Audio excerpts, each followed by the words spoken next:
गुर्दे के अंदर बार बार पत्थरी बनने के अमल की वजह से परेशान हैं, ऑपरेशन भी आपने करवा लिया या कोई भी दवाई आप इस्तेमाल करते हैं तो पत्थरी निकल जाती है लेकिन दोबारा फिर बन जाती है, तो ये वीडियो आपके लिए। आज मैंने आपको बतानी है एक खास होम्योपैथिक मेडिसिन, यार इतनी लाजवाब है ना, ये दोबारा गुर्दे के अंदर पत्थरी नहीं बनने देती।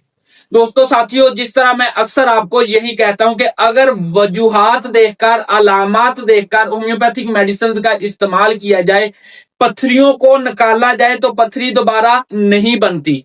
मसलन अगर यूरिन आपका जलन के साथ आता है और गुर्दे के अंदर पत्थरी है तो सार सप्रीला जब तक आप इस्तेमाल नहीं करोगे तो पत्थरी निकलेगी भी नहीं और बनेगी भी दोबारा।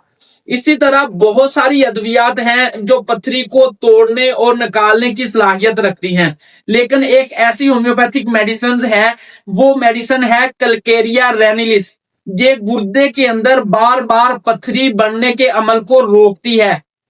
ये नसोड़ मेडिसिन है, ये आपने अपने डॉक्टर से रजू करके लेने हैं। इसकी सही फ्रेक्वेंसी का इंतखाब करके आप अपने गुर्दे में बार बार बनने वाली पत्थरी के अमल को रोक सकते हैं।